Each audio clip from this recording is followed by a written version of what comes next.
నమస్కారం. ETV news కు స్వాగతం. ఈనాటి ముఖ్యాంశాలు. ఆంధ్రప్రదేశ్లో స్మార్ట్ పల్స్ సర్వేకు సర్కారు సన్నద్దం. పథకాల ప్రయోజనాలు నిజమైన లబ్ధిదారులకు చేర్చేందుకేనని చంద్రబాబు స్పష్టీకరణ. తెలంగాణను తాకిన రుతుపవనాలు 2-3 రోజుల్లో భారీ వర్షాలు కురుస్తాయన్న వాతావరణ శాఖ. కోస్తా జిల్లాల్లో తొలకరి జల్లులు.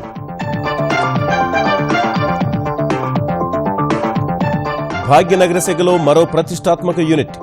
టాటా బోయింగ్ ఏరోస్పేస్ కు రక్షణ మంత్రి శంకుస్థాపన. తెలంగాణ సర్కార్ విధానాలపై ప్రశంసలు. టీఎస్ ఐపాస్ కు ప్రపంచవ్యాప్తంగా ప్రశంసలొస్తున్నాయన్న కేటీఆర్. ఏడాదిలో తెలంగాణకు 38,000 కోట్ల పెట్టుబడులు వచ్చినట్లు వెల్లడి. హైదరాబాద్ రంగారెడ్డి పరిధిలో యూఎల్సీ క్రమబద్దీకరణకు చివరి అవకాశం. 25లోగా చేసుకోకుంటే వేలం తప్పదని తెలంగాణ సర్కారు ప్రకటన. భారత వాయుసేనలోకి తొలిసారి మహిళా ఫైటర్ పైలట్లు. బాధ్యతలు చేపట్టిన 3 యువతులు. ఆర్మీలో లింగ వివక్ష రూపుమాపుతామన్న పారికర్. మరోసారి ఆర్బీఐ గవర్నర్ బాధ్యతలు చేపట్టేందుకు రాజన్ విముఖత. స్వాగతించిన కేంద్రం. త్వరలోనే నూతన సారథిని ప్రకటిస్తామన్న జైట్లీ.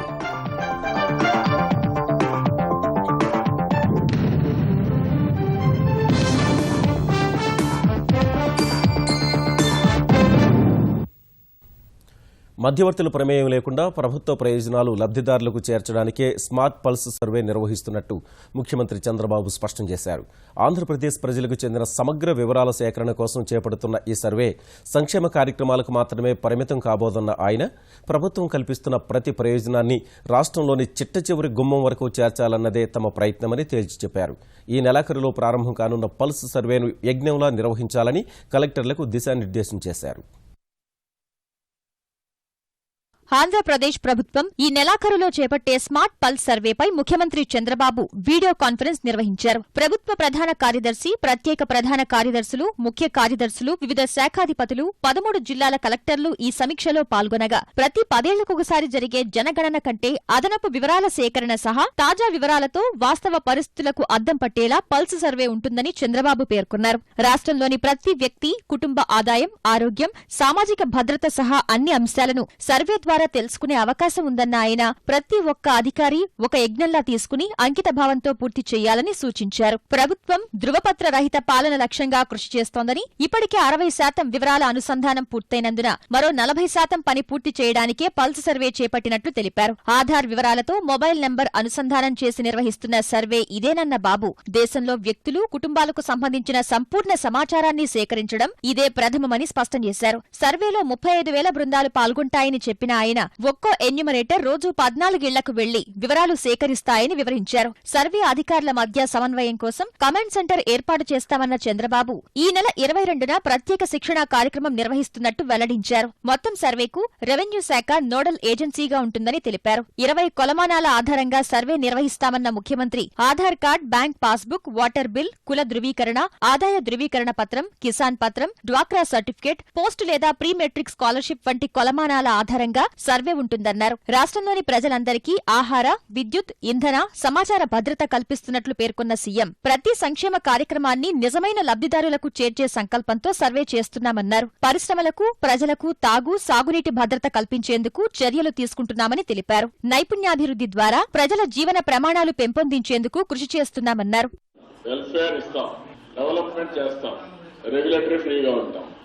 మీరు ఎంత సంపాదించుకుంటారనేది ఆకాశని హద్దు. చదువుకున్న వాళ్లే కాదు, ఊర్లో ఉన్న వాళ్ళు కూడా స్కిల్ జరగాలి, కెపాసిటీ బిల్డింగ్ అది ఫెసిలిటేట్ చేయబోతున్నాం. That is the survey. అందుకే హ్యూమన్ రిసోర్సెస్ ట్యాప్ చేస్తున్నాం. ఎవరేం చదువుకున్నారు, ఎట్లా వాళ్ళ సర్వీసెస్ ఉపయోగించాలి, మైక్రో లెవెల్ ప్లానింగ్ చేస్తాం, మైక్రో లెవెల్ ఇంప్లిమెంట్ చేస్తాం. సర్వేలో భూమి వివరాలు, నేల స్వభావం, పంట వివరాలు సమీకృతం చెయ్యాలని అధికారులకు చంద్రబాబు సూచించారు. పింఛన్లు, ఉపకార వేతనాలు, రుణాలు వంటి వివరాలన్నీ పల్స్ సర్వేలో మిళితం చేయాలన్న ఆయన, ట్యాబ్స్, ఐప్యాడ్స్ వంటి ఆధునిక ఉపకరణాల ద్వారా చేపట్టే ఈ సర్వేలో సేకరించిన వివరాలను ఎప్పటికప్పుడు అప్డేట్ చేస్తారని వివరించారు. నైరుతి రుతుపవనాల్లో కదలికతో కోస్తాలో విస్తారంగా వర్షాలు కురుస్తున్నాయి. రుతుపవనాలకు తోడు ఉపరితల ఆవర్తనం ప్రభావంతో భారీ వర్షాలు కురిసే అవకాశం ఉందన్న విశాఖలోని తుపాను హెచ్చరికల కేంద్రం రుతుపవనాలు ఆంధ్రప్రదేశ్ అంతటా విస్తరించినట్లు వెల్లడించింది. మరోవైపు తెలంగాణను కొద్ది రోజులుగా ఊరిస్తున్న రుతుపవనాలు ఇవాళ నల్గొండ, ఖమ్మం జిల్లాల్లో ప్రవేశించాయి. వచ్చే 2-3 రోజుల్లో పూర్తిగా విస్తరించడం సహా భారీ వర్షాలు కురిసే అవకాశం ఉందని హైదరాబాద్ వాతావరణ కేంద్రం అంచనా వేసింది. తొలకరి జల్లుల కోసం ఎదురు చూస్తున్న ఆంధ్రప్రదేశ్ రైతులను చిరుజల్లులు పలకరించాయి. రుతుపవనాలు చురుగ్గా కదులుతుండటం సహా దక్షిణ ఒడిశా తీరానికి ఆనుకుని ఉపరితల ఆవర్తనం కొనసాగుతుండగా కోస్తాలోని పలు జిల్లాల్లో చిరుజల్లులు పడుతున్నాయి. విజయవాడలో ఉదయం నుంచి కురిసిన వర్షానికి రహదారులన్నీ చిత్తడిగా మారాయి. కృష్ణా జిల్లా పెనమలూరు, గన్నవరం, గొల్లపూడి, గుణదల ప్రాంతాల్లో తేలికపాటి జల్లులు పడ్డాయి. బాపులపాడు మండలంలో వాగులు, చెరువులు వర్షపు నీటితో నిండాయి. సాగర తీరం విశాఖలో కురిసిన భారీ వర్షానికి నగరవాసులు సేదతీరారు. 3 రోజులుగా ఎండకు విలవిల్లాడిన ప్రజలకు వర్షం ఉపశమనం కలిగించింది. భారీ వర్షానికి లోతట్టు ప్రాంతాల్లోని రహదారులన్నీ జలమయమయ్యాయి. ఆంధ్రప్రదేశ్ వ్యాప్తంగా నైరుతి రుతుపవనాలు విస్తరించాయని తెలిపిన వాతావరణ శాఖ అధికారులు ఉపరితల ఆవర్తన ప్రభావంతో కోస్తాంధ్రలో చాలా చోట్ల భారీ వర్షాలు కురిసే అవకాశం ఉందని తెలిపారు. గడిచిన 24 గంటల్లో అవనిగడ్డలో 8 సెంటీమీటర్లు, ప్రకాశం బ్యారేజీ వద్ద 6, రేపల్లె, తిరువూరులో 5, విజయవాడ, గుడివాడలో 4 సెంటీమీటర్ల వర్షపాతం నమోదైంది.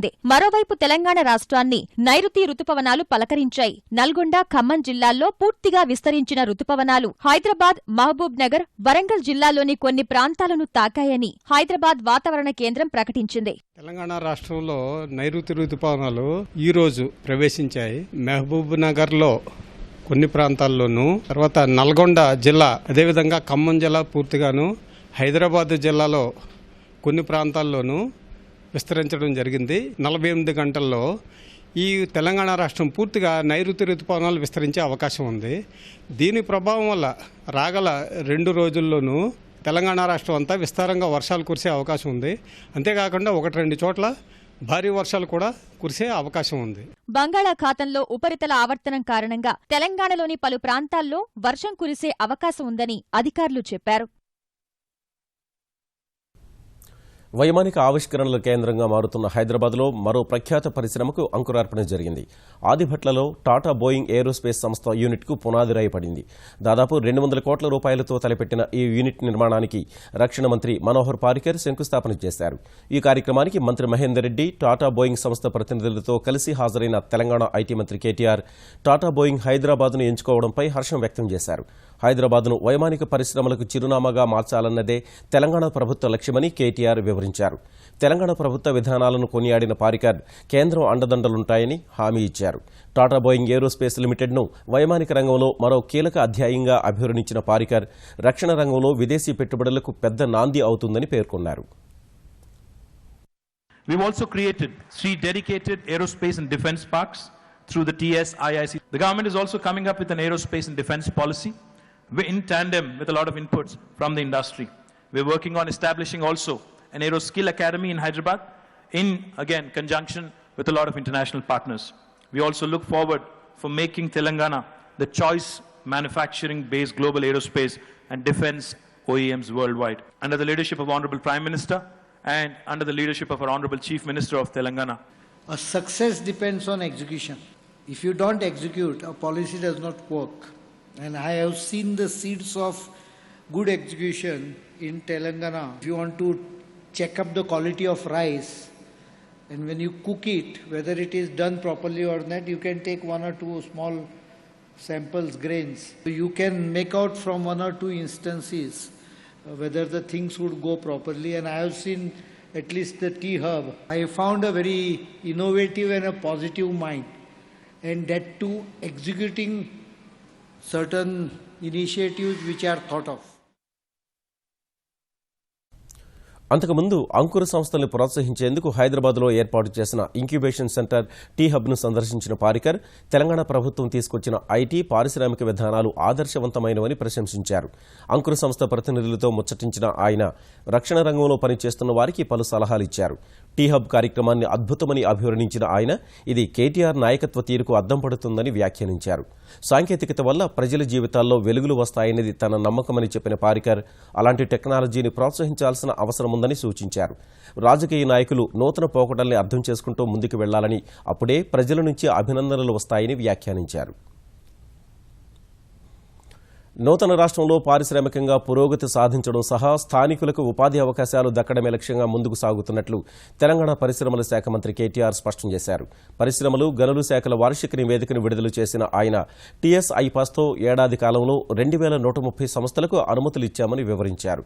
ఈ ఆర్థిక సంవత్సరంలో మరిన్ని పెట్టుబడులు ఆకర్షిస్తామని స్పష్టం చేశారు. జనవరిలో అంతర్జాతీయ పెట్టుబడిదారుల సదస్సు నిర్వహించడం సహా రంగాల వారీగా ప్రత్యేక పారిశ్రామిక పార్కులు ఏర్పాటు చేస్తామని ప్రకటించారు. ఏడాది కాలంలో తెలంగాణ ఐటీ శాఖ సాధించిన ప్రగతి నివేదికను 2 రోజుల క్రితం విడుదల చేసిన ఆ శాఖ మంత్రి కేటీఆర్ తాను పర్యవేక్షిస్తున్న పరిశ్రమలు, గనుల శాఖల వార్షిక పురోగతిని వెల్లడించారు. తెలంగాణ ప్రభుత్వం ప్రవేశపెట్టిన నూతన పారిశ్రామిక విధానం ప్రధాని మోదీతో పాటు ప్రపంచవ్యాప్తంగా అనేక మంది పారిశ్రామికవేత్తలను ఆకర్షించిందని పేర్కొన్న మంత్రి టీఎస్ ఐపాస్ ద్వారా అనుమతులు తీసుకున్న వారంతా ప్రభుత్వ విధానాన్ని ప్రశంసిస్తున్నారని వివరించారు. ఏడాదిలో 2130 సంస్థలకు అనుమతులిచ్చి 38,097 కోట్ల రూపాయల పెట్టుబడులను ఆకర్షించినట్లు వెల్లడించిన ఆయన 1,20,086 మందికి ప్రత్యక్షంగా ఉపాధి అవకాశాలు కల్పించినట్లు చెప్పారు. పరిశ్రమల ఏర్పాటును జిల్లాలు, గ్రామాలకు విస్తరిస్తామన్న కేటీఆర్ రాష్ట్రంలో పెట్టుబడులు పెట్టేలా విదేశాల్లోనూ ప్రత్యేక కేంద్రాలు ఏర్పాటు చేస్తున్నామని తెలిపారు. ఈ సంవత్సరంలోనే రాష్ట్ర ప్రభుత్వం ప్రతిష్టాత్మకంగా ప్రారంభించిన ఫార్మా సిటీని తప్పకుండా ఒక కొలిక్కి తీసుకొస్తాం. వరంగల్లో టెక్స్టైల్ పార్క్ ఏదైతే గౌరవ ముఖ్యమంత్రి గారు ఇదివరకు అనౌన్స్ చేస్తున్నారో దాన్ని కూడా ఈ సంవత్సరం ఒక కొలిక్కి తీసుకుని వస్తాం. దాంతో పాటుగా మనం కొన్ని సెక్టర్ ఫోకస్డ్ పార్క్స్ కూడా ఏర్పాటు చేయబోతా ఉన్నాం. మెడికల్ రంగంలో చాలా పెద్ద మొత్తంలో వినియోగించే మన ఉత్పత్తులన్నిటికీ మ్యానుఫ్యాక్చరింగ్ కోసం మెడికల్ డివైజెస్ పార్క్ ఒకటి ఏర్పాటు చేయాలని సూత్రప్రాయంగా నిర్ణయం తీసుకున్నాం. ఒక ఫుడ్ ప్రాసెసింగ్ పార్క్ కూడా ఏర్పాటు చేయబోతా ఉన్నాం. విత్తన ధాన్యాగార భాండాగారంగా తయారు చేసే క్రమంలో తెలంగాణని ఒక పార్క్ ని కూడా ఇక్కడ ఏర్పాటు చేయాలని ఒక నిర్ణయం కూడా తీసుకున్నాం. పర్యావరణ సమతుల్యత దెబ్బతినకుండా మైనింగ్ జరిగేలా చూస్తామన్న కేటీఆర్ నూతన ఇసుక విధానంతో తెలంగాణకు 436 కోట్ల ఆదాయం సమకూరిందని వివరించారు. నిర్మాణ రంగంలో ఇసుక కొరతను అధిగమించేందుకు రాతి ఇసుకను వినియోగించాలని సూచించారు. మైనింగ్ రంగంలో 2014-15 సంవత్సరంలో మన వార్షిక ఆదాయం 1968 కోట్ల 27 లక్షలుంటే ఈ సంవత్సరం 2,774 కోట్లకి పెరిగిందని చెప్పడానికి నేను సంతోషిస్తా ఉన్నాను. ఈ సంవత్సరం 2016-17 సంవత్సరంలో మైనింగ్ రంగం ద్వారా, మైనింగ్ డిపార్ట్మెంట్ ద్వారా వార్షిక ఆదాయాన్ని 4,000 కోట్లకి పెంచాలనే ఒక లక్ష్యాన్ని పెట్టుకున్నామని చెప్పి తెలియజేస్తా ఉన్నాను. టీఎస్ ఐపాస్ కింద 7వ విడతలో పరిశ్రమల ఏర్పాటుకు అనుమతి పొందిన 31 మంది పారిశ్రామికవేత్తలకు కేటీఆర్ అనుమతి పత్రాలు అందించారు. వీటి ద్వారా 2,374 కోట్ల రూపాయల పెట్టుబడులు, 5,800 మందికి ఉపాధి అవకాశాలు లభిస్తాయని చెప్పారు. హైదరాబాద్, రంగారెడ్డి జిల్లాలోని పట్టణ భూగరిష్ట పరిమితి కిందకు వచ్చే భూముల్ని ఈ నెల 25లోగా క్రమబద్దీకరించుకోవాలని 2 జిల్లాల కలెక్టర్లు సూచించారు. ఈ మేరకు రంగారెడ్డి కలెక్టర్ కార్యాలయంలో సమావేశమైన ఇరు జిల్లాల పాలనాధికారులు పట్టణ భూముల క్రమబద్దీకరణపై చర్చించి పలు కీలక నిర్ణయాలు తీసుకున్నారు. రంగారెడ్డి జిల్లాలో 600 ఎకరాలు, హైదరాబాద్లో 71 ఎకరాల్లో ఆక్రమణలో ఉన్న ఖాళీ స్థలాలను గుర్తించామన్న కలెక్టర్లు ఈ నెల 25లోగా క్రమబద్దీకరణలు చేయని పక్షంలో భూముల్ని వేలం వేస్తామని హెచ్చరించారు. దరఖాస్తు చేసుకున్న వారి భూములకు 90 రోజుల్లో క్రమబద్దీకరణ చేస్తామన్న వారు వచ్చిన నిధుల్ని సంక్షేమ కార్యక్రమాలకు కేటాయిస్తామని పేర్కొన్నారు. యూఎల్సీ భూముల క్రమబద్దీకరణతో హైదరాబాద్, రంగారెడ్డి జిల్లాలో 1,000 కోట్ల రూపాయల ఆదాయం వస్తుందని కలెక్టర్లు అంచనా వేశారు. మహిళలు భవిష్యత్తులో వైమానిక రంగంలో అత్యున్నత స్థానాలను అధిరోహించే అవకాశం ఉందని, యుద్ధ విమాన పైలట్లుగా వారి సంఖ్య పెరుగుతుందని రక్షణ మంత్రి మనోహర్ పారికర్ తెలిపారు.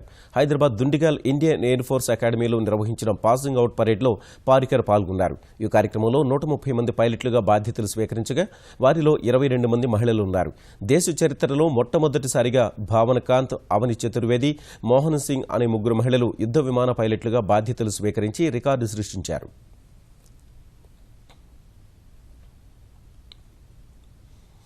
నల్గొండ, మెదక్, నిజామాబాద్, రంగారెడ్డి జిల్లాల రైతులకు సాగునీరు అందించాలనే లక్ష్యంతో కాళేశ్వరం ప్రాజెక్టు నుంచి నీటిని సింగూరు జలాశయానికి తరలించేందుకు తెలంగాణ ప్రభుత్వం ప్రయత్నాలు ప్రారంభించింది. ఇందుకోసం ఉద్దేశించిన మల్లన్న సాగర్కు సంబంధించిన సమగ్ర ప్రాజెక్టు నివేదిక రూపకల్పనను కేంద్ర ప్రభుత్వ సంస్థ వ్యాప్కోస్కు అప్పగించింది. ఈ మేరకు తెలంగాణ నీటిపారుదల శాఖ ఉత్తర్వులు జారీ చేసింది. మరోవైపు మల్లన్న సాగర్ ప్రాజెక్టుకు అనుకూలంగా, వ్యతిరేకంగా రైతులు ఆందోళన నిర్వహించారు. ప్రాజెక్టు భూసేకరణకు సహకరిస్తున్నారంటూ మెదక్ జిల్లా ఏటిగడ్డ కిష్టాపూర్ అనంతపూర్ ఎంపీటీసీ సభ్యుడు ప్రతాప్ రెడ్డి పంట పొలాలపై స్థానికులు దాడి చేసి మొక్కజొన్న పంటను ధ్వంసం చేశారు. వ్యవసాయ పనిముట్లు, బిందు సేద్యం పరికరాలను దగ్ధం చేశారు. ఈ ఘటనతో గ్రామంలో పోలీసుల్ని పెద్ద ఎత్తున మోహరించారు. మరోవైపు ప్రాజెక్టును విపక్షాలు, ఐకాస నాయకులు అడ్డుకుంటున్నారని ఆరోపిస్తూ నిజామాబాద్ జిల్లా కామారెడ్డి ఆర్డీఓ కార్యాలయం ఎదుట రైతులు ఆందోళన చేశారు. నల్గొండ జిల్లా ఆలేరు, భువనగిరిలో రైతులు రాస్తారోకో చేశారు. తెలంగాణలో 4 జిల్లాలను సస్యశ్యామలం చేసే ఈ ప్రాజెక్టును అడ్డుకోవద్దని విజ్ఞప్తి చేశారు. రాజకీయ ప్రయోజనాల కోసం కొంతమంది మల్లన్న సాగర్ ప్రాజెక్టుకు ఆటంకాలు సృష్టిస్తున్నారని తెలంగాణ వ్యవసాయ శాఖ మంత్రి పోచారం శ్రీనివాసరెడ్డి ఆరోపించారు. 4 గ్రామాల ప్రజల్ని రెచ్చగొట్టి పబ్బం గడుపుతున్నారన్న పోచారం 4 గ్రామాలు ముంపునకు గురైన 4000 గ్రామాల ప్రజలకు సాగునీరు అందుతుందని చెప్పారు. మల్లన్న సాగర్ ప్రాజెక్టు పూర్తయితే తెలంగాణలో రైతుల ఆత్మహత్యల్ని శాశ్వతంగా నివారించవచ్చని మంత్రి అభిప్రాయపడ్డారు. కరువు రహిత తెలంగాణ కోసం ముఖ్యమంత్రి కేసీఆర్ కృషి చేస్తుంటే స్వార్థ ప్రయోజనాల కోసం ప్రతిపక్షాలు ఆరాటపడుతున్నాయని పోచారం విమర్శించారు. తెలంగాణలో భాజపాను అధికారంలోకి తీసుకొచ్చేందుకు ప్రతి కార్యకర్త సైనికుడిలాగా శ్రమించాలని ఆ పార్టీ తెలంగాణ అధ్యక్షుడు లక్ష్మణ్ పిలుపునిచ్చారు. హైదరాబాద్ రామంతాపూర్లో జరుగుతున్న పార్టీ రాష్ట్ర కార్యవర్గ సమావేశంలో అధ్యక్షోపన్యాసం చేసిన ఆయన తెరాస సర్కార్ పాలన దారి తప్పిందని వ్యాఖ్యానించారు. కార్యవర్గ సమావేశాలకు ముఖ్య అతిథిగా రక్షణ మంత్రి మనోహర్ పారికర్ హాజరు కాగా మోదీ ప్రభుత్వం రాష్ట్రంలోని వివిధ సంక్షేమ పథకాల అమలు కోసం 90,000 కోట్ల రూపాయలపైనే ఇచ్చిందని గుర్తు చేసిన లక్ష్మణ్ వాటిపైన తెరాస సర్కార్ విమర్శలు చేస్తోందని ధ్వజమెత్తారు. ఇటీవల ఆర్బీఐ ఇచ్చిన నివేదిక చూసినట్టయితే సంక్షేమంలో తెలంగాణది 10వ స్థానం. బీజేపీ పాలిత రాష్ట్రమైనటువంటి మధ్యప్రదేశ్, ఛత్తీస్గఢ్, రాజస్థాన్, జార్ఖండ్, మహారాష్ట్ర లాంటి రాష్ట్రాలు తెలంగాణ కంటే వాళ్ళ సంక్షేమంలో మొదటి వరుసలో ఉంటే 10వ వరుసలో ఉన్న నువ్వు ఇవాళ గొప్పలు చెప్పుకుంటున్నారు. మీరు ఖర్చు పెట్టేది ప్రతి సంక్షేమ పథకంలో సింహభాగం ఇవాళ కేంద్రం యొక్క వాటా ఉంది. కవితగా చెప్తా ఉన్నారు ఈ రాష్ట్రానికి ఇచ్చింది కేంద్రం అని. మన ఆరోగ్య శాఖ మంత్రి నడ్డా గారు కేంద్రం ఇచ్చినటువంటి నిధులు కూడా మీరు ఖర్చు పెట్టలేని దుస్థితిలో ఉన్నారని చెప్పి ముఖ్యమంత్రి గారికి లేఖ రాసే పరిస్థితి వచ్చిందంటే ఈ ప్రభుత్వ పాలనకి అడ్డం పడతా ఉన్నది. ఆంధ్రప్రదేశ్లో నిత్యావసరాల ధరల్ని నియంత్రించేందుకు అన్ని చర్యలు తీసుకుంటున్నట్లు ఆంధ్రప్రదేశ్ పౌర సరఫరాల శాఖ మంత్రి పరిటాల సునీత తెలిపారు. అనంతపురం జిల్లా రాప్తాడులో పర్యటించిన మంత్రి పెరుగుతున్న ధరల నియంత్రణకు కమిటీ వేశామని గుర్తు చేశారు. 4,000 క్వింటాళ్ల కందిపప్పును ప్రత్యేక కౌంటర్ల ద్వారా విక్రయించేలా చర్యలు చేపడతామన్న సునీత రంజాన్ సందర్భంగా 11 లక్షల మంది ముస్లింలకు పండగ సరుకులు అందిస్తున్నట్లు వివరించారు. వీటిలో నాణ్యత లోపిస్తే గుత్తేదారును బ్లాక్ లిస్టులో పెడతామని హెచ్చరించారు. ఆంధ్రప్రదేశ్లో జల సంరక్షణ కోసం ప్రభుత్వం 2,500 కోట్ల రూపాయలు ఖర్చు చేసిందని ఆంధ్రప్రదేశ్ జలవనరుల శాఖ మంత్రి దేవినేని ఉమామహేశ్వరరావు చెప్పారు.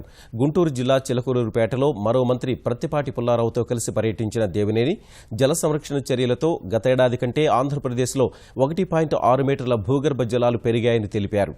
ఈటీవీ ఈనాడు చేపట్టిన వనభారతి జనహారతి కార్యక్రమాన్ని ప్రశంసించిన మంత్రి ఈ ఏడాది ఏపీలో 50 కోట్ల మొక్కల పెంపకాన్ని లక్ష్యంగా పెట్టుకున్నట్లు ప్రకటించారు. ఏపీలో ప్రాజెక్టులు పూర్తి చేసి సాగునీరివ్వాలని తెదేపా ప్రభుత్వం ప్రయత్నిస్తుంటే ప్రతిపక్ష నేత అడ్డుపడుతున్నారని ఆరోపించారు.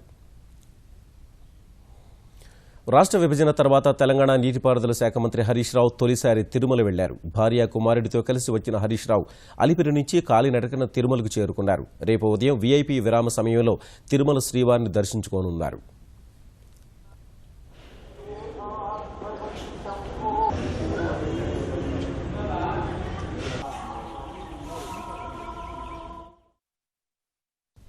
భారత్ సాధించే ఆర్థిక అభివృద్ధి వల్ల పొరుగు దేశాలకు లబ్ధి చేకూరాలని ప్రధాని నరేంద్ర మోదీ ఆకాంక్షించారు. భారత్ ఆర్థిక సాయంతో శ్రీలంకలోని జాఫ్నాలో పునర్నిర్మించిన దురై అప్పా స్టేడియంను వీడియో కాన్ఫరెన్స్ ద్వారా ఆ దేశ అధ్యక్షుడు మైత్రిపాల సిరిసేనతో కలిసి ప్రారంభించిన తర్వాత మోదీ ఈ మేరకు వ్యాఖ్యానించారు. ఆర్థిక సమృద్ధత, శాంతి సుస్థిరతతో కూడిన శ్రీలంకను చూడాలని భారత్ కోరుకుంటోందని పేర్కొన్న ప్రధాని ఈ ప్రయాణంలో అన్ని విధాలా అండగా ఉంటామని హామీ ఇచ్చారు. శ్రీలంక అభివృద్ధిలో భారత్ అందిస్తున్న సాయానికి మైత్రిపాల సిరిసేన కృతజ్ఞత తెలిపారు. ఈ నెల 21న అంతర్జాతీయ యోగా దినోత్సవాన్ని దృష్టిలో పెట్టుకుని ఈ స్టేడియంలో శ్రీలంకకు చెందిన వేలాది మంది విద్యార్థులు సామూహికంగా సూర్య నమస్కారాలు చేసిన ఘట్టాన్ని మోదీ మైత్రిపాల తిలకించారు. రిజర్వ్ బ్యాంక్ గవర్నర్ బాధ్యతల్ని రఘురాం రాజన్ రెండోసారి చేపడతారా లేదా అనే అంశంపై ఊహాగానాలకు తెరపడింది. సెప్టెంబర్ 4న 3 ఏళ్ల పదవీకాలం ముగిశాక తిరిగి అధ్యాపక వృత్తిని చేపట్టనున్నట్లు ప్రకటించిన ఆయన మరోసారి ఆర్బీఐ గవర్నర్ బాధ్యతలు స్వీకరించేది లేదని స్పష్టం చేశారు. ప్రభుత్వంతో సంప్రదింపుల తర్వాతే ఈ నిర్ణయం తీసుకున్నట్లు ఆర్బీఐ సిబ్బందికి రాసిన లేఖలో పేర్కొన్న రాజన్ ఇందుకు ఎలాంటి కారణాలు చెప్పలేదు. ద్రవ్యోల్బణం కట్టడి, మొండి బకాయిల సమస్య నుంచి బ్యాంకులు గట్టెక్కించేందుకు తాను ప్రారంభించిన పని ఇంకా పూర్తి కాలేదన్న ఆయన తన వారసునిగా రాబోయే వ్యక్తి ఆర్బీఐని నూతన శిఖరాలకు తీసుకువెళ్తారని విశ్వాసం వ్యక్తం చేశారు. దేశ సేవకు ఎల్లప్పుడూ సిద్ధంగా ఉంటానని స్పష్టం చేశారు. బ్రెగ్జిట్ తరహాలో రెగ్జిట్గా చెబుతున్న రాజన్ పదవీ విరమణ మార్కెట్లపై ప్రతికూల ప్రభావం చూపుతుందన్న ఆందోళనల్ని లేఖలో ప్రత్యక్షంగా ప్రస్తావించిన రఘురాం ఆటుపోట్లు ఎదుర్కొనేందుకు ఆర్బీఐ సిద్ధంగా ఉందని వ్యాఖ్యానించారు. ఆర్బీఐ గవర్నర్గా రాజన్ సేవల్ని కేంద్రం ప్రశంసిస్తోందని ఆర్థిక మంత్రి అరుణ్ జైట్లీ వ్యాఖ్యానించారు. రెండోసారి పదవిలో కొనసాగబోవడం లేదన్న ఆయన నిర్ణయాన్ని గౌరవిస్తున్నామని తెలిపారు. తదుపరి ఆర్బీఐ గవర్నర్ను త్వరలోనే ప్రకటిస్తామని ట్విట్టర్ ద్వారా వెల్లడించారు. రాజన్ నిర్ణయం బాధాకరమన్న పరిశ్రమ వర్గాలు, విపక్షాలు ఆయన పదవీ విరమణ జాతికి నష్టమని వ్యాఖ్యానించాయి. రాజన్ నిర్ణయంపై స్పందించేందుకు సిఐఐ, ఫిక్కీ వంటి పారిశ్రామిక సమాఖ్యలు, కొందరు వ్యాపార దిగ్గజాలు నిరాకరించారు. ఈటీవీ న్యూస్ సమాప్తం. నమస్కారం.